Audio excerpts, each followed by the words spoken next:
Now that the Apple Watch Ultra has been out there for about a month now, there's been more than enough ample time to let all the media hype and attention geared towards this new device cool off before making this video. This is just my personal experience and opinion when it comes to this device that I've been using for this time frame. Do I really regret my decision to get this $800 Apple Watch Ultra? I personally would say not really.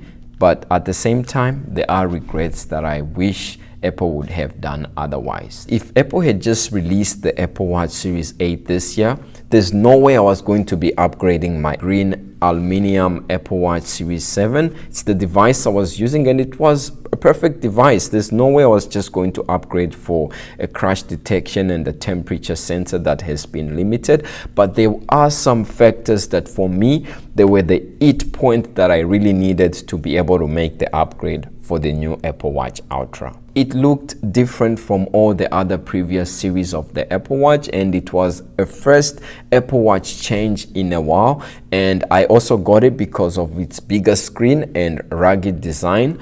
Granted, when I made my video, I did do a video doing my purchase of the Apple Watch Ultra. I'll leave it somewhere on top of this video and also in the description.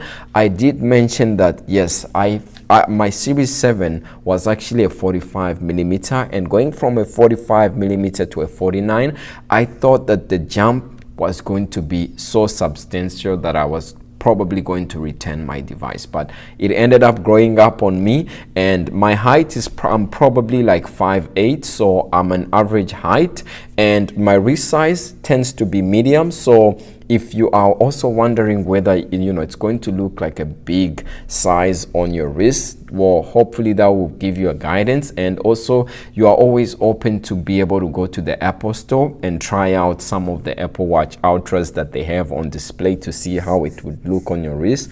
Or if you don't have an Apple Store close by, you can always purchase the device and you have about 2 weeks to be able to try it out and see if it works for you. And for me, the design is different, it stands out, and everyone that's a fan of the Apple Watch, when they see the Ultra, they are motivated to ask, and some just want to try it on and see. So that was a motivating factor for me. When Apple mentioned that you could now get over a day usage with the new Apple Watch Ultra, for me it was one of those things that I had to pause and think, okay, I'm going to be able to get more than 24 hours of usage with the Apple Watch. So this is something that I was excited for. I'm one of those people that I hate charging my devices, and also if you do have like battery anxiety where you are always curious and worried that your device is going to run out of charge, the Apple Watch Ultra really fixed that. So I did do a whole day in the live video where I used my Apple Watch Ultra as my main device for a number of days.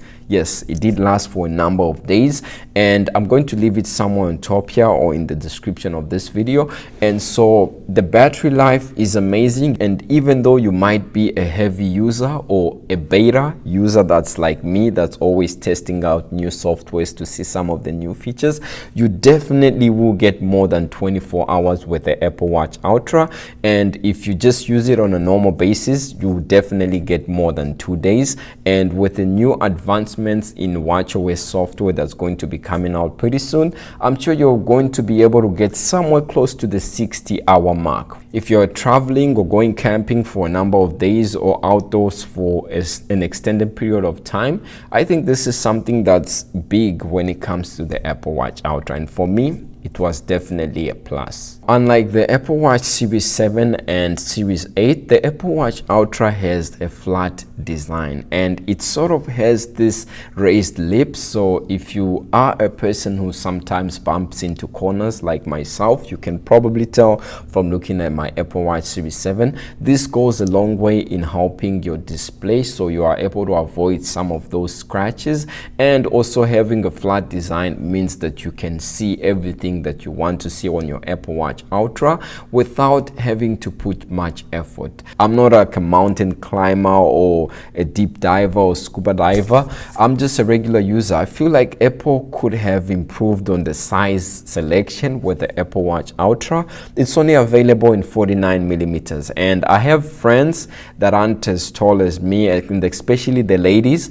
They look at the Apple Watch Ultra and right away they go like, no, this is not something that's for me or that I would try on. So if Apple perhaps had provided like a 46 and 49 or even a 47 and 49 millimeter, this could have covered a wide range of users, and it's just limited size selection in my opinion. The band selection that came right from the get-go with the Apple Watch Ultra were really limited. You could only have a selected number of band configuration, and since the Apple Watch Ultra's configuration was really just one configuration, I think they could have improved on the number of selections where the bands could have been improved to better enhance the user experience. Now it's just meant for like outgoing and adventure and activities, but some people just want to be able to wear the Apple Watch Ultra and go to a meeting, like an office meeting, or go to work in the office or something like that. And the band selection that we have from Apple for the Apple Watch Ultra officially doesn't really accommodate that. So that could have been improved, but there's always going to be third-party bands like the Pitaka carbon fiber band that I've been rocking with my Apple Watch Ultra. You know what I mean? Link in the description below. That, you know, give you the options to be able to rock your Apple Watch Ultra in different settings. The body temperature sensor that the Apple Watch Ultra has been sort of underutilized with this configuration. There's so much potential for so much more.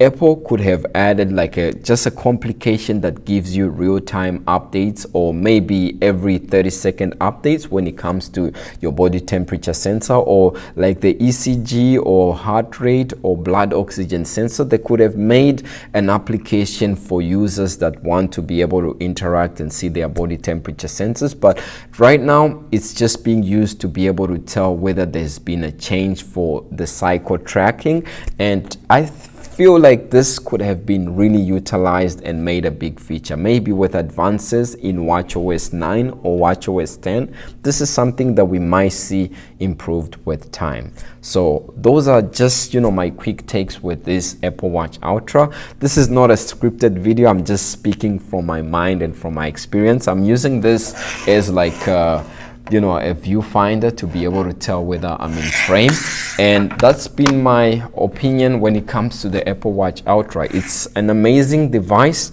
but an expensive one indeed. So if I had to say from the get-go who's this device for, I would say definitely the Apple Watch Ultra is a device for you if you are looking for the Apple Watch that has the best battery life. You definitely will get a battery life that's beyond 24 hours, and with regular normal usage 48 hours, and with advances in the new power saving mode that Apple said will be coming out pretty soon, which I also will be testing as well, then I'm sure you might get somewhere between the 50s, you know, battery life and so on. And of course some parameters and metrics are going to be limited, so the best battery life Apple Watch. And also if you want a watch that's the most durable and just a watch that looks different from the Series 8, Series 7 and the rest of the pack, this is the watch for you, the Apple Watch Ultra. That's been about it for me with my experience that I've been using it for about a month now. If you like this video, definitely do leave a like, and I'll see you in the next video. Peace.